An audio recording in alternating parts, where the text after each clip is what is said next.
Welcome to the Business News Podcast with Zach. And Adam. Number 6. Hope everybody's ready for some more hot coronavirus talk. That's you. Honestly, you can't even talk to a person without somehow talking about coronavirus. No, it's the first thing. It's the very first thing. Even we have a neighbor. They're farmers. They're totally self-sufficient on their land.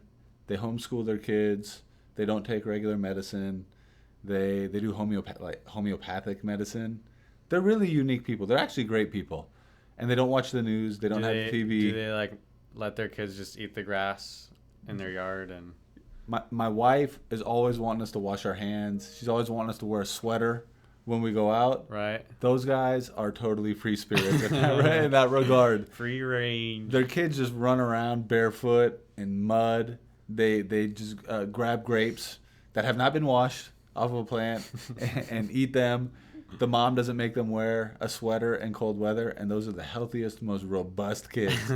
That's why I love going over there with my wife. I'm like, look at these kids. They're super cold and happy and strong. The part about washing the grapes, I don't think you really need to wash the grapes if you grow them. Because the thing about washing the grapes is all the stuff they spray on there. Yeah. So if you buy organic, then theoretically you shouldn't have to. Theoretically, but even organic stuff. But I guess they still come in a truck. And people still have touched them and stuff. Who knows what's been on those Whereas things. If it's your own grapes, yeah, that's a good point. But the thing is, so I expected them. I went over to their house to borrow a tool from them because we got some wood on our property that I had to cut. I went over there to borrow a tool from them. I was expecting them to not talk to me about the coronavirus at all because they don't really follow the news and they're self-contained out there. And also, my wife had mentioned to me that previously she got together with the lady, and she was not worried or concerned about the coronavirus whatsoever. But even they wanted to talk to me about the coronavirus. What did they have to say? They just wanted to ask me how we're doing and have I heard anything. Oh, yeah. Yeah, they're still... They're like, oh, have you read the news? There's still people. People are still into rumors. Yeah. And want to know the latest about what's going on. So that was, anyways, that was interesting. It's sweeping the world.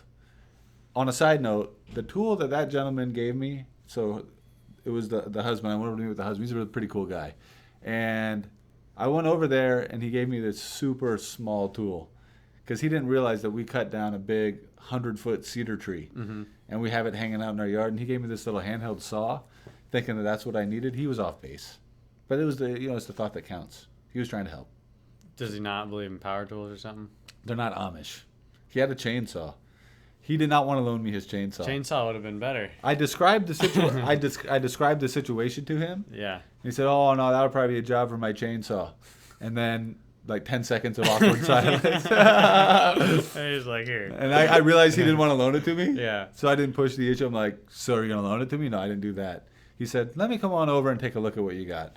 So he walked over to our house and walked over to our property, and he said, "Yeah, you're probably going to have to call in a wood cutting service." He did not want to loan me his chainsaw. I can't say that I blame him. I never used a chainsaw before. So that's how that's going. Although, other than the fact that you can't go to the store or go to dinner or you can't really... I mean, you go to the store. You can go to the store, but you're not supposed to. Or you're supposed to limit the amount of time that you spend going to the store if it's for non-essential things. You're not supposed to just go hang out in the store. You're supposed to only go there if you need to go to the store. You're just not supposed to hang out in public in general. No hanging out.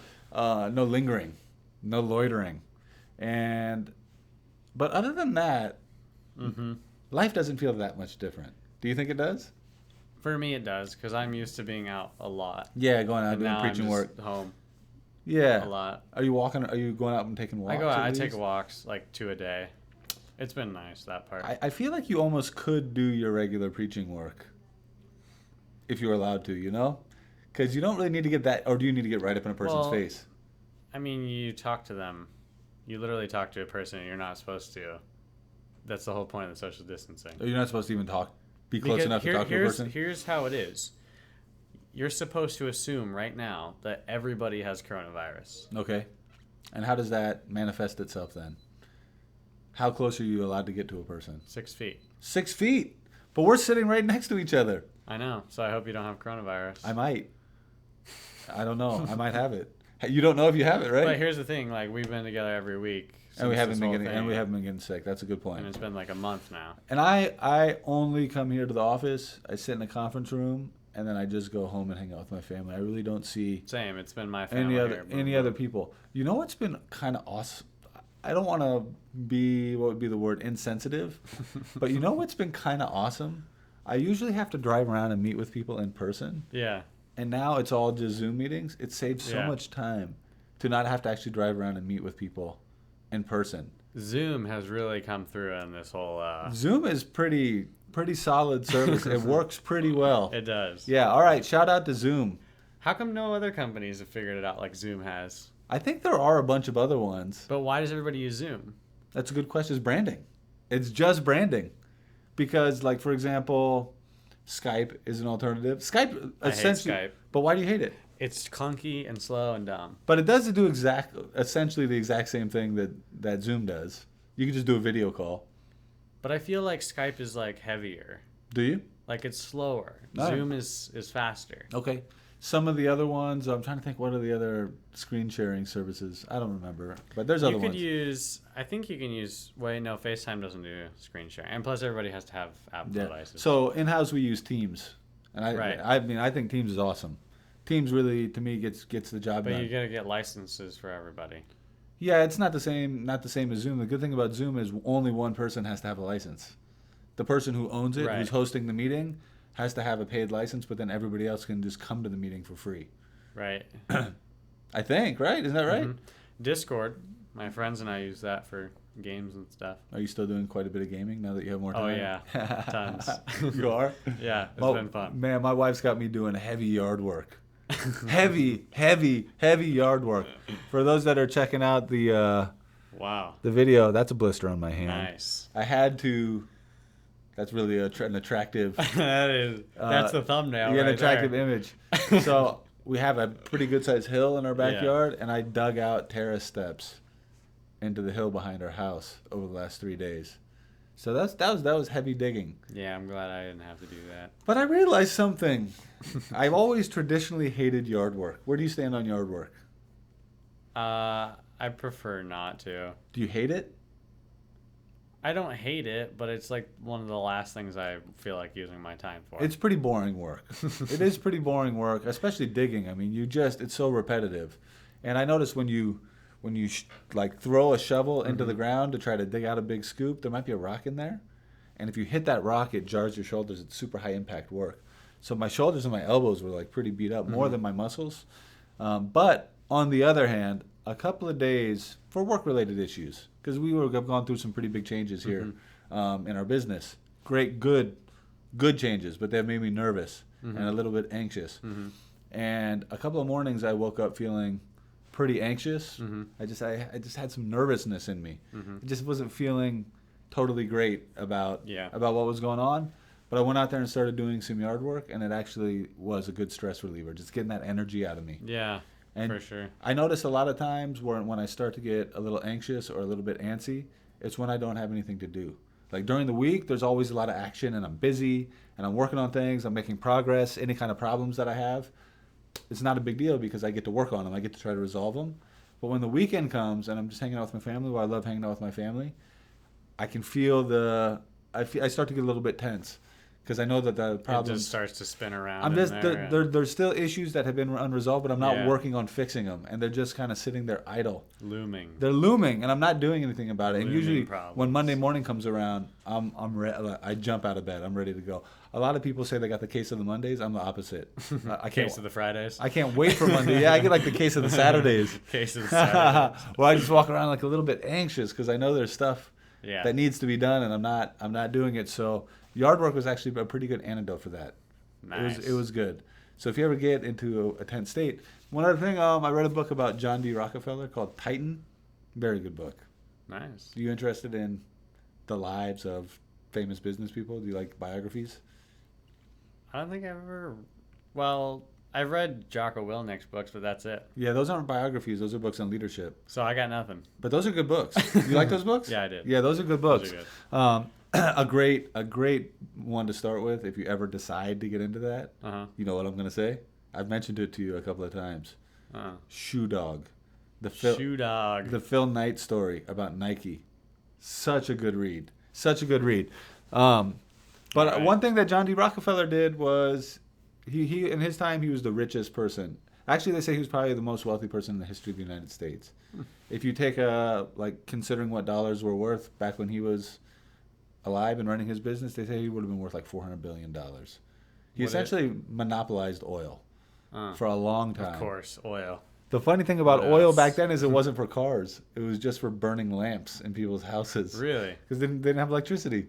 So anyways, but what he would do is he would work on his property and work on his yard. He only worked when he started becoming super powerful, he only worked in the mornings. He would go into the office in the morning, meet with his people, eat lunch there, and then he would come back and work from home in the afternoons, spend time with his family, he had a real work-life balance, and he would work on his properties. Good deal. Good deal. But over the weekend, I kind of got my head around that. While you're out there just banging away, it's real. It does help you get some of that energy out. And I had a couple of really good ideas over the weekend too, that I think as time goes on, I'll be able to put those in place. So that worked out pretty good. Yeah. You know, along the lines of the doing yard work, like I think for me, like anything I can do myself, fix myself, and it actually works, it's really satisfying. That's true. I have traditionally hated yard work, and I have traditionally been really awful at building stuff. Do you like to build stuff? Yeah, but I am also not great. I'm not great, but so the last weekend, because it's spring and we're planting in our yard. We cut away. We had a bunch of blackberry bushes back behind our house. We cut away almost like 3,000 square feet of blackberry bushes. So we got a lot of property to plant, and we're planting. We planted some grapes, and so I built a grape trellis as well. Nice. And that was the first time I ever dug a big hole and put a post in it, and then put concrete around the post. Have you ever done that before? Yeah. All right. I've never done that before, so that's pretty cool. And just being able to do that and build the trellis the way that I built it gives me a lot of confidence that I could build anything. Nice. And so now I'm actually interested. Now your kids are going to be building stuff. Eating grapes unwashed. We're going to be eating tons of I'm telling you, those kids who live on that farm are the most even-keeled, polite, robust. Like the kids are strong.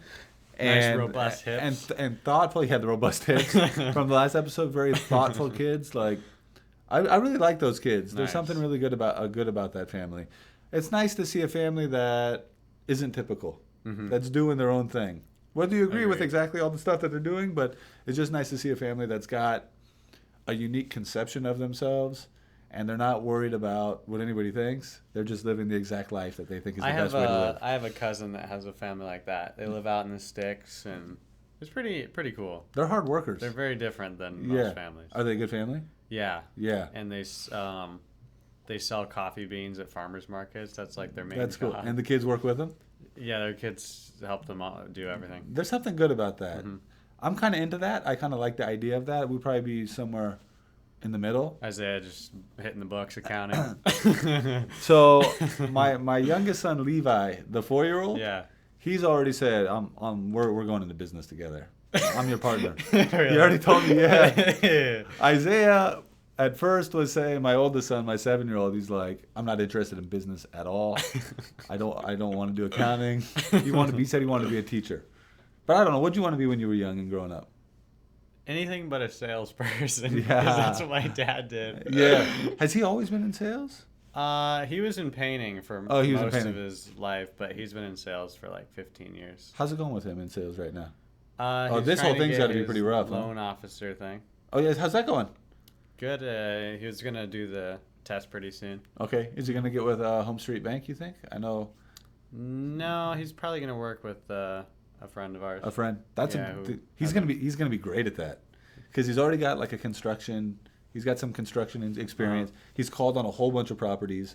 And he's the world's most trustworthy, good guy. Like the exact kind of guy you would want to work with to try to get a mortgage.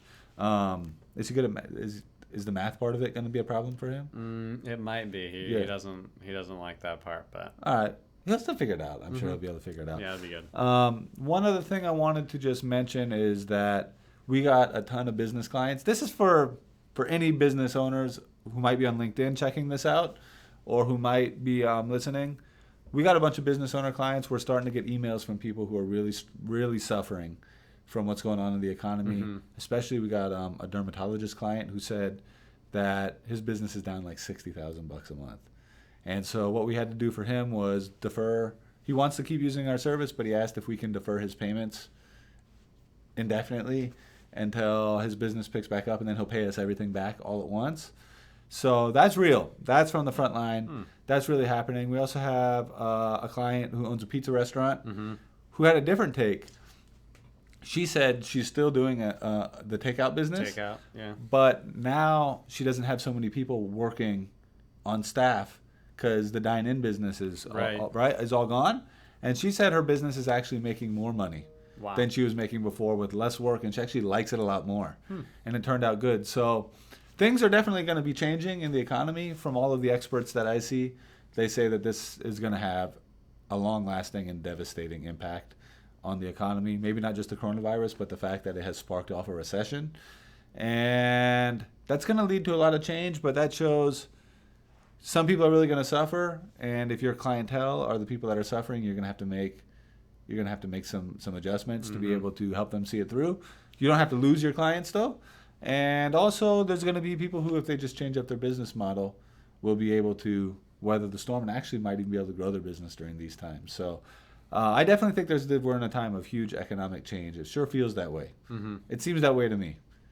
We've been sort of insulated from it. Our business is kind of clicking along still, and I think we're going to be able to actually grow our business during this time. But no matter what, change is coming, and we're going to have to adapt to it. Don't you think so? Oh, yeah. Big time change is coming. Yeah, and I think there's going to be a lot of just like philosophical changes as far as how to run your business, because I think a lot of businesses are realizing that they can be more remote and that they can do things differently. It's a good thing. In fact, in the case of our business, the accounting work that we do, a remote option is actually a lot better than an in-house person. Most of the people want to hire an in-house person because they got paperwork that needs to be filed. Right. That's really the key thing that is holding them back from using a company like ours. A company like ours, instead of just having one person who does one thing, you can get a whole team of people working on your account remotely for the same price, but you get really high skilled people working on your account, but you don't have to pay for high skilled labor the entire time. Like the low skilled stuff you can pay lower prices for. And so it's actually way better. You can leverage resources a lot more in a remote environment. But the one thing that holding people back is they still have these conceptions about what needs to be done on site. But the stuff that usually physically needs to be done with a body is usually low labor stuff. If you think about it, filing papers, swinging a hammer. I mean that kind of stuff. Like the people who get paid a whole bunch of money in construction are foremen. They're the people that know how to plan. They're the people that are knowledge workers. Yeah. The people that actually do body work, that actually file stuff, that's low-cost labor anyways, and you shouldn't let low-cost labor be the thing that's holding you up from leveraging brain power. And so I think one of the really key things is that people are going to get their head around the fact that in a remote environment, you can leverage brain power a lot. The leverage is a lot higher if you're willing to do it. Think tanks. Yeah, if you're willing to do it. So there's a little intro. We haven't even talked about the articles yet, but we can get into it. But everything you just talked about has a lot to do with the last one about the Chinese companies, how they're coming around and doing different stuff now. For sure. And the other thing with that Chinese company is that they're already starting to come out. They're already starting to kind of come out of the crisis a little bit. But they locked everybody down right away. So that's the trade-off. If you want to come out of something like this real fast, you got to completely restrict civil liberties. Here we still got people running around like chickens with their head cut off. I still see people out playing basketball. I'm seeing kids at the park. I'm seeing old people walking around with their walkers, just taking a stroll through QFC. I'm like, oh, old people. You need to be more careful. Yeah. We have a client with a couple of old guys who are cool old guys, but they're just going to work like it's nothing. They're not shielding themselves from interaction with people whatsoever. Oh, man. All right, so what's the first article? All right. So basically, what is considered an essential business during the coronavirus outbreak? I saw that this is from the state of New York. Because New York is one of the states that has completely locked it down. Stuff down. It's surprising that Washington isn't locked down. It is surprising. Did you see the article from the governor, Jay Inslee, saying he has no plans to force people to stay home or to shut down businesses? I didn't, but I did see an article where he said that he's like, things. He's basically threatening to tighten things down if people don't stop. If they don't voluntarily comply. Yeah, because there was like just way too many people at some park in Seattle, and anywho. We're doing it right now too, but I guess we feel pretty comfortable that neither one of us has the coronavirus. Yeah, and we're a really small group right now. We are, It's just two of us. and I only again, I don't go anywhere else except for my house and here. Yeah. And if my family doesn't have it, then and nobody here has it, right? Which it doesn't appear that we do. There's no way for me to get it, and I don't spend any time with people who are really at risk. Yeah. Except for those two old dudes at the client that I go to, but they want me to keep coming. I told them I don't have to come. They're like, yeah, just come. It's no big deal. Like, all right, guys, if you're sure, it's not going to hurt me. Yeah. All right. So this is state of New York. They've shut down everything except for these. Yeah. So, right? All right. So let's hear it. Here's a little game we'll play. Okay. People like games. All right. I like games too. I'm a person. All right. So there's a few categories, and I'm going to name 3. Okay. One is going to be bogus. All right. So and 2 are right, and you have to pick the 2 that are right. And one's going to be bogus. Are you just going to make it up? Yeah. All right. Let's hear it. All right. So also these are the essential businesses in New York. I need to guess the real essentials. The essential ones. And you're going to make up a bogus essential. Exactly. All right, go ahead. All right. So this is healthcare operations category. All right. Hospitals. All right. Doctor and dentist offices. And food banks. Oh, that's pretty good. All right. Hospitals, doctor and dental offices, and food banks. Doctor and dentist is 1. Doctor and dentist offices is 1. And food banks? One of these is made up as an essential thing. So hospitals, obviously, people got to go to hospitals. But you might just be saying something that's not on the list. I'm going to say hospitals is the bogus one. Really? No, yeah. Food banks. Food banks. Okay, so it's not on the list at all? So I believe food banks are still giving out food, but you can't come to the food bank. That makes sense. The reason why I went with hospitals is because it felt so unspecific that I thought maybe you were just throwing it out there. Obviously, you wouldn't want to shut down hospitals. I thought it might not be. You got another one? Oh, yeah. I got plenty. All right, keep going. This is good. All right. We'll do retail. All right, retail. All right. Convenience stores. Farmers markets. Is that the one you made up? Why are you laughing? And bowling alleys. Well, it's got to be bowling alleys out of those 3. Bowling alleys. Yeah, that's it. All right. I'm surprised farmers markets are still open, though. They're considering a farmer's market? As essential. So it must be because it's a place where you can get food. And people got to keep buying food. Convenience stores are also open? Yeah. Really? Mm-hmm. Because the stuff that they sell at convenience stores is usually the worst food you can buy. Just candy bars, chips, soda. It's not like really good, healthy food there. You got another one? You going to make up another one? Mm-hmm. All right. I can't believe I blew that hospital once. Obviously, they're not going to close hospitals. But it sounded so simple that I thought you were just throwing it out there. All right, go ahead. All right. Financial institutions. Bitcoin ATMs. Insurance. And accounting. It's always the third one, dude. Obviously, accounting is the one that you're making up. Nope. It's not? It's the Bitcoin ATMs. You made that up? Yeah. That was pretty good, dude. Thanks. Dang, that was solid. That's why I put it first. Solid imagination, dude. Way to put it first and throw me off. So accounting is actually on the list of essential services? Mm-hmm. Huh. All right. Good to know. Like I said, listen, I just want to, as an aside, talk about accounting. I got 2 inquiries this morning. I never get inquiries. I usually have to call people and see if they want our services. I think people are realizing that going with a remote accounting firm is the way to go. So that bodes well. But I mean, for any of these businesses, I mean, most people are so scared anyways, they're not going to go out and do things even if it's available. Are people scared of getting the coronavirus? I don't know. I don't know if they're scared of getting it, but I think they're just scared in general. I think people are scared in general because of how bad the economy looks like it's going to be. and the fact that governments are making people stay home so they can't work and they can't pay their bills. Nobody has expressed to me that they're super freaked out about getting the corona. Has anybody told you, like, the coronavirus is coming for me, man?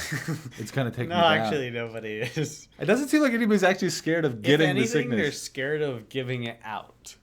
But they don't even know that they have it. Yeah, I guess everybody's kind of scared of killing a senior citizen. Exactly. But as far as I could tell, the coronavirus itself is not that scary to anybody. It's just like a little bit worse than the flu or something, right? It makes you pretty sick, but all right. You want to do one more? Sure. Let's do one more. All right. I got we have a bowling alley client. I don't know how they're doing. So they're a bowling alley and casino. I wonder if the casino has been shut down as well. Probably. And they do. I would imagine. They got a big restaurant business too. All right, here we go. Manufacturing. All right.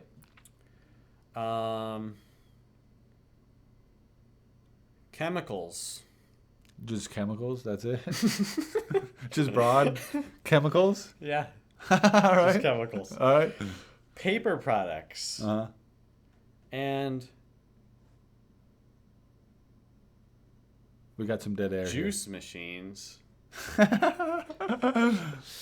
So I feel like you still need chemicals. I think you still need chemicals. Paper products, yes. I don't think juice machines is a category of manufacturing. Juice machines. It's got to be juice machines. It is juice Machines. machines. Juice machines.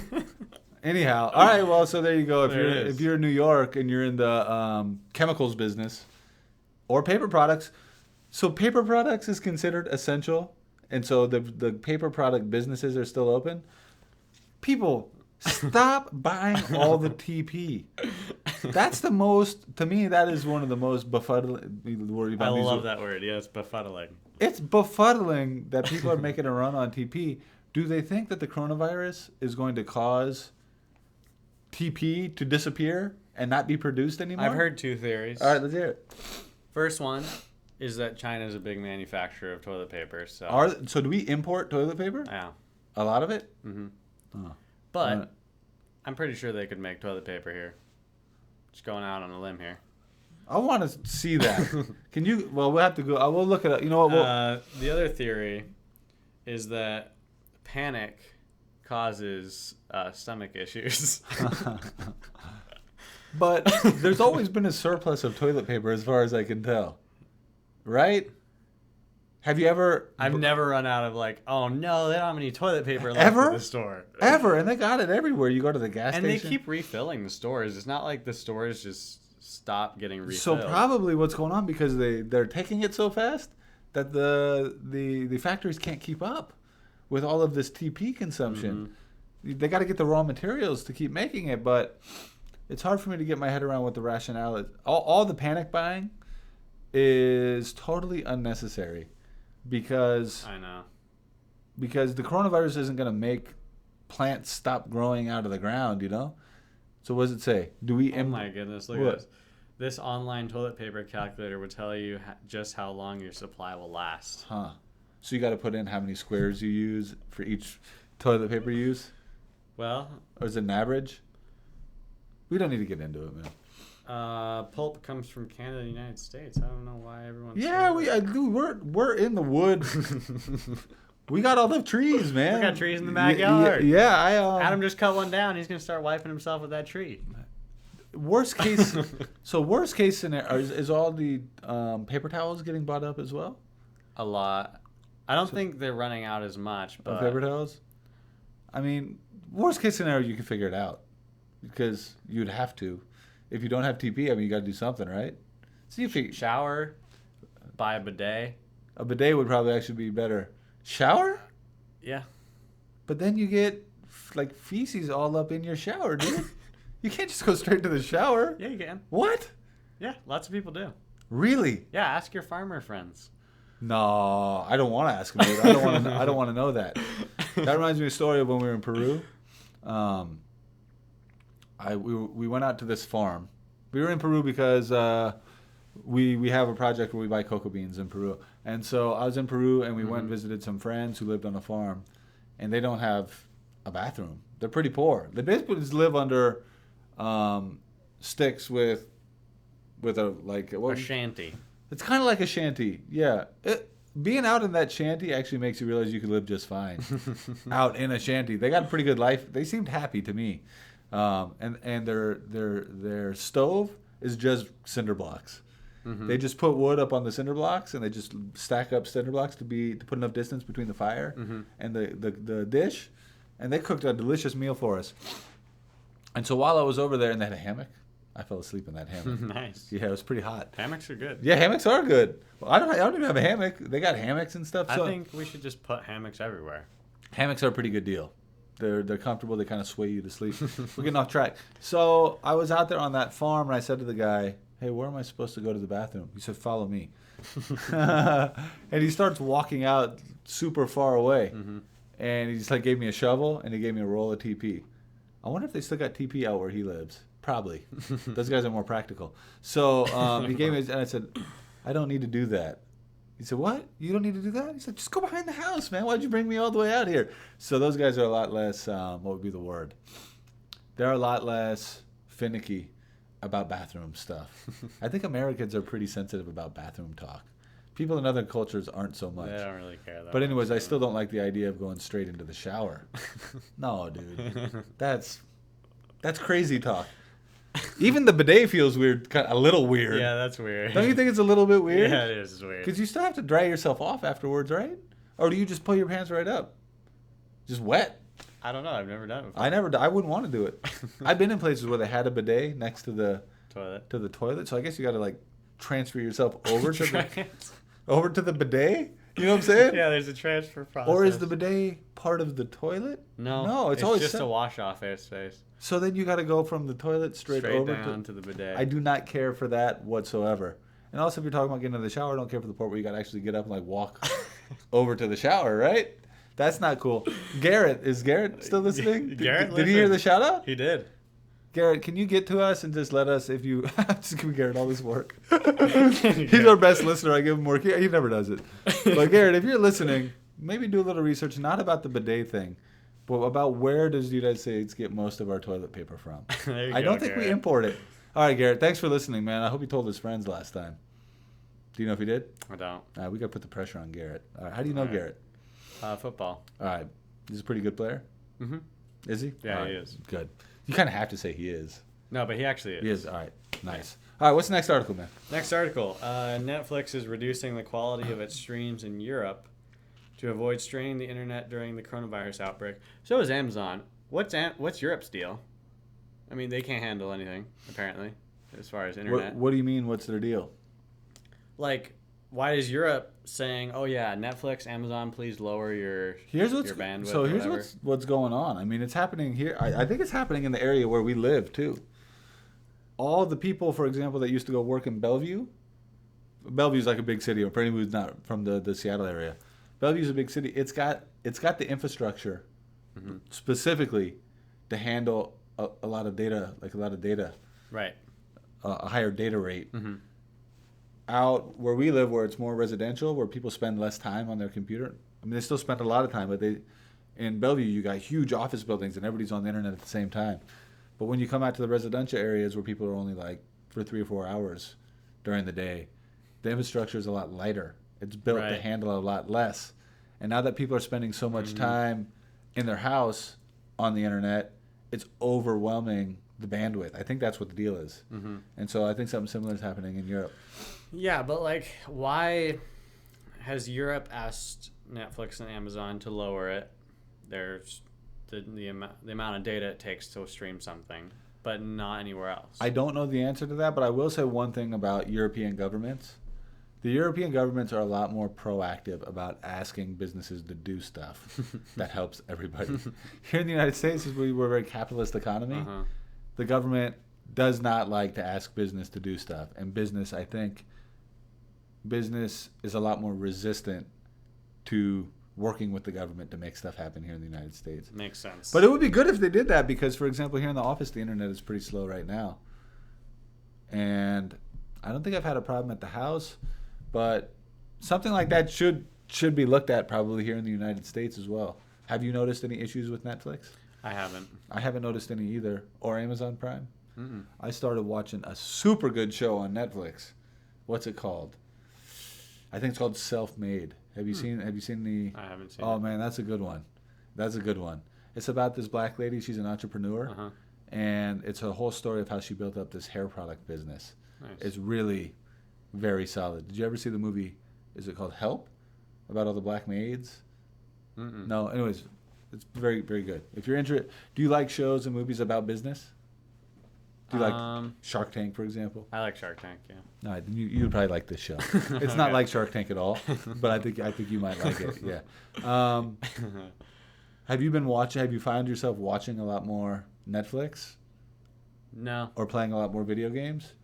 More video games, but not more Netflix. So that's an example of how the bandwidth gets messed up. So like all of a sudden everybody in your neighborhood's just playing video games Yeah. all at the same time. Yeah. And video games aren't like how they used to be.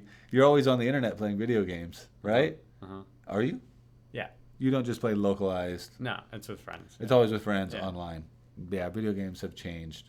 It used to be you just play some Nintendo and it'd just be you by yourself in your room, but now you're always going to be interacting with somebody and playing against somebody, I guess. Yeah. All right, what else do we need to know about that article? Anything else? That's it. All right, good job, Netflix. Hats off, Prime, for doing the right thing There you go. and helping out the people in Europe get some entertainment.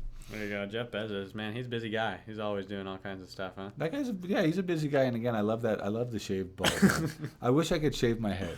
I remember once I cut my hair, not even a one. I just used the straight clippers. What setting is that? Where you just cut your hair with just the clippers with no shield on it. A 0? All right, I cut myself with a 0, and literally a stranger. The first second I walked out of my house, cut as a 0. Some stranger was walking by, and she looked at me and she started laughing. She's like, Really? and it's like, dang, man, I can't let my hair Oh get too my short. goodness. I look stupid with a shaved head. I wish I looked cool. I don't. Oh, man. You think you could shave your head? Let me look at you. I don't know. Yeah, you probably look I'd cool. have to be older. Have I'd have to be old. you ever buzzed yourself pretty short? You No. probably look cool, dude. You I have a probably- decent sized bulbous, though. That's the problem. I don't have a good bulbous. I got a pinhead. I remember once this girl when I was in high school, she wanted to make fun of me. She was making fun of me, and she started telling me I had a pinhead. Oh, man. That was her insult. I got her back. I'm not going to say what I said to her, but I roasted her pretty good as You well. got it pretty good. But she called me a pinhead, and I'm not going to lie. I tried to pretend it didn't hurt my feelings, but it did hurt. Oof. It did hurt. Having a small head's not cool. You go to the hat store to buy a hat, and the salesperson's like, "Can we get you a 5 or whatever? Can we get you a 5 7/8?" You're like, "No, I need smaller. I have a much smaller head than that." It's like, "All right, well, we have man. children's hats." I'm like, "Yeah, you better bring me one of those." Oh, yeah. Side note, did you hear Bill Gates stepped down from Microsoft and stuff? What, was he the chairman of Microsoft still? He was still doing something. Yeah, he Bill was Gates still was? on the board or whatever. Oh, was he? But he's done. Why'd he do that? Spend more time with his philanthropy. That's good. Did you ever watch on Netflix Inside the Mind of Bill Gates? I think that's what it's called. Sure. That's a pretty good one too. What I like about Bill I Gates saw is one documentary. I don't know if that's the one. he carries around a bag full of books, which I like. I wish I could do that. And one other thing he does is, I guess when he was running Microsoft, he would take a week out of every year where he would go to a retreat by himself and he would just read all day just to learn and get ideas. I really like that concept. Nice. I need to do more reading. I got to get more reading back into my life. Thanks for bringing that up, Zach. I appreciate that. You're welcome. Yeah, appreciate it, man. Good call. I Always owe you. looking out for you. Yeah, I appreciate that, man. I owe you one for that. All right. NFL free agency goes on despite coronavirus, but it's far from business as usual. I don't know about this article. Why were they so? So I wasn't able to understand why the agents are upset. What was upsetting the agents? The fact that they're just letting all this happen while the players can't work out or can't get checked out medically. Yeah, I think they're just complaining about the whole the doctor thing. Like, they have to agree on a doctor because they can't use their own team doctor because they can't travel because of coronavirus. Yeah. I wonder if the NFL season is even going to be Who knows? played. Because if these guys can't work out and can't practice, they're going to be awfully prone to injury. Mm-hmm. I wonder what's going to happen with all the NFL guys. Like, for example, if you are under contract that you're supposed to get paid $20 million next season and the season gets canceled. There's no money. There's no money? There's no money to pay them. Is that they don't have to get paid no matter what because they're part of the team? I don't know. I wonder. I guess probably Yeah, I don't know what the contracts are like. Huh. I wonder if they have to get paid if there's a pandemic like this and the season has to get canceled. Or when they cancel the NBA season, do those guys get paid for a full season? Or do those guys get paid per game? I don't know. I mean, I guess they could still make money through endorsements. Do you think endorsements, for example, will Nike stop advertising so much now that people aren't going to be out and about as much as they usually were? They're probably shifting where they advertise. Huh. So we have also, it's not a client, but it's a guy that we talked to who has a big tennis center. Mm-hmm. And he told me they're closed. So all these people that would normally play tennis would be buying tennis gear, shoes, clothing. I imagine those guys are customers of Nike. Mm-hmm. They're not going to be buying or doing any of that stuff. Right. Nobody's going to be buying tennis balls. Nobody's going to be buying rackets. So I wonder what's going to happen if you're in the tennis business. I talked to the guy and asked him if they could do at-home classes or something virtual, and he said, no way. There's nothing we can do. The only thing people want to do with tennis is just come in and play tennis or take lessons. Man, pretty much the entire sport industry. I can't imagine. I hadn't even thought about that, but imagine the entire sporting industry. We also got a client who has a cycling business where people just come and cycle. And he just spent a lot of money. He invested a whole bunch of money in that business. And now that thing is going to be just sitting there vacant. So I wonder, I hadn't even really thought about it, but what about the entire sporting goods industry? Yeah, you're going to have to move solely to ping pong, air hockey, foosball. I mean, hopefully if you got a ping pong table, you got two people in your house that want to play ping pong. You would hope. And you're not relying on people that need to come over and play with you. If not, you're just going to have to pop the table halfway up. Like Forrest Gump. Hit it by yourself. That's still pretty fun. Have you done that? Yeah. Yeah, that's not bad. Pretty good time. Yeah, I hadn't thought about the whole sporting goods. So buying athletic shoes, that's going to be way down. Huh. I hadn't thought about that. Dang. Crazy time. Dang coronavirus messing up sports for everybody. Crazy time. Yeah, there was that one there was the one thing, one agent, if you can go back to that article real quick. Yeah. The one agent did say something. Keep going. Keep going. Keep going. Wait. Go back up. Oh, the e-signatures part? No, keep going. Keep going down. Keep going down. Back up. I do like this. This says, while it favors myself, my business, and my clients, it is absolutely asinine, inconsiderate, and frankly ignorant that the NFL is going to start this league year amongst everything that is going on is a logistical nightmare and completely avoidable. What do you really think? Dang, man, that guy's ripping the NFL a new one. Dude, just letting him have it. Ripping him a new one. I love that. Asinine. You know what asinine means? Just like a donkey. Just totally ridiculous. Yeah, like a donkey. All right, nice. All right, what's the next article? You got to bring this thing home here because not to break down the third wall, but I got a meeting in about 16 minutes. You know what? You just made Garrett cry right now. Yeah, this is good. We're still talking. I'm just saying we got to be done in 16 minutes. Really, right. like 15. Okay. Also, about that article, I couldn't believe that the NFL doesn't do e-signatures. That's weird. Who doesn't do e-signatures? They should just do e-signatures. Just do it. They should just do it. Yeah. All right. So, Chinese companies. Oh yeah, I should probably. How Chinese companies have responded to coronavirus. You said you liked this article and that there was some. This actually was a pretty good article. There's some interesting stuff. 5 people it took to write this article. Martin Reeves, Lars. Oh, I like that name, Lars. You know what Lars? Lars? You know what Lars is short for? Larson? Larry. Oh. Oh, Feisty. Lars Feisty. Yeah, Lars or Feisty. Well, there's like a weird letter in there I don't really know how to pronounce. Who knows? It looks like a Cynthia Scandinavian. Chen. Uh-huh. Philip Carlson Philip Schleek. with 2 P's. Schleesick. Schlees. Schlees. Yeah, and funny. Kevin Whitaker. All right. Whitaker. What did you like about this article? Tell us. My favorite part was that some companies that have like a bunch of people working for them are just loaning temporarily their employees to companies that have spiked, like delivery. That's interesting. Toilet paper production. Yeah. Stuff like that. Does it specifically talk about toilet paper production, or are you just throwing that out there? I'm not sure. Subconscious. I mean, it probably does say it in there. Yeah. Well, this shows you. So China, it says China's already starting to rebound. They're starting 3 months later. 3 months. Okay. Boom. 3 months. Back in business. So that shows, and China shut it down. They were shutting down whole cities. I think 750 million people were immobilized at one point. That's a lot of people. And now they're back up and running. So as much as it sucks, because here's another thing about Americans. We are not used to having the government tell us to do stuff. That's true. Not at all. We don't care for it. You know what the Second Amendment is? The right to bear arms? Mm-hmm. Do you know the reason why we have the Second Amendment? Why? A lot of people think it's because we're supposed to be able to protect ourselves from intruders, but the real reason why the Second Amendment is the right to bear arms, the government can never take away your guns. It's in the Constitution. Right? It's so that the people could get together and overthrow the government if they become too oppressive. That's in our founding document. Because we overthrew the king with mud, like regular people got out their muskets and started fighting British soldiers. So Americans, our ethos, our hard wiring is to ignore the government. They tell us to do stuff. It's like, nah, we're not doing it, man. People cheat on their taxes. People break, even if they don't want to break laws. Yeah.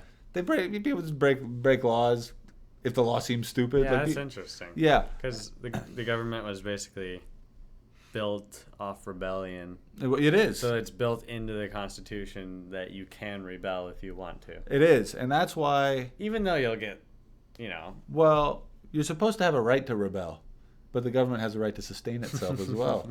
So it's a tough... And it's actually at the beginning of the country, there were a lot of debates about what rights do government have and what rights do citizens have and stuff like that. But one of the things that's always been part of the American way is we're the freest country in the... We're not actually the freest country in the world. We think we are. But that's one of the things that Americans are always so proud of. We're a free country. You hear that a lot growing up. Yeah, you hear that a lot. Yeah. It's a free country. We're a free country. And so when the government of China's got a history of communism, of empire, of emperors, of governments that are absolute monarchies, where whoever is in charge has complete and total control authority over everybody. Yeah. Right? And so in China, when the people hear, everybody, you got to stay home, they just do it. But here, Americans, they start to, the government starts telling them, like, for your own good, stay home. Only non-essential services are open. They're like, yeah, whatever.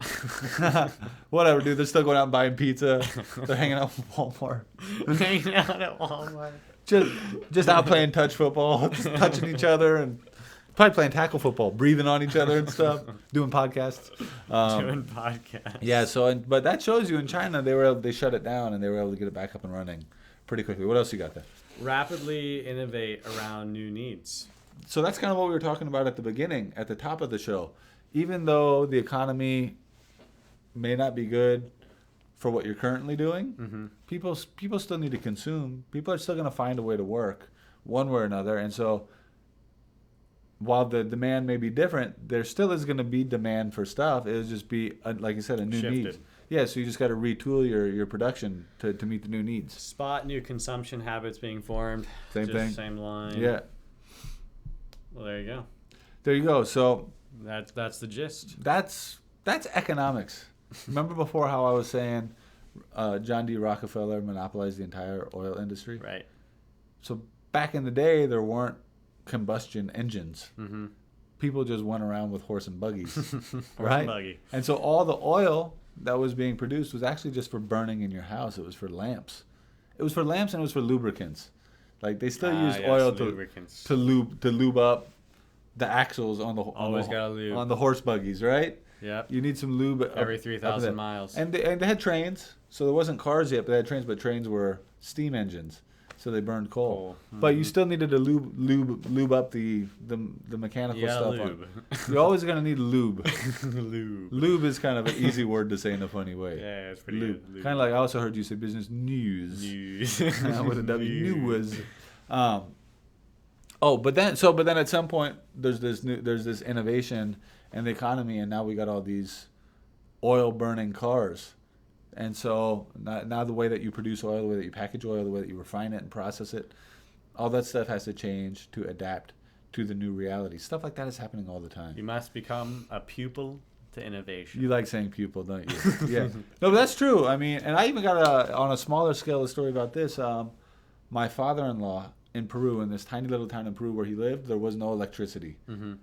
There was electricity, but there were no power lines coming in. He came up with a way to recharge batteries, big batteries. So he would go and buy these big batteries. Yeah. And he learned how to charge them up in a way that nobody else knew how to, because he was like an electrician, and he had a great business. People would come buy batteries from him. He would charge them to refill the batteries.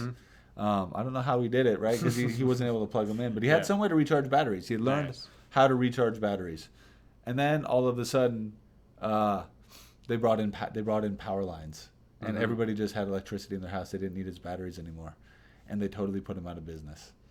So that's how it goes. That's how it goes. That in is how it goes. Things change. Eventually, robots will be doing accounting. There you go. And then we're gonna have to figure out how to do a whole new thing. We need to get into analysis. If I could go on a side, just a sort of a side topic, accountants need to get much more into analysis. That'll be the future of accounting.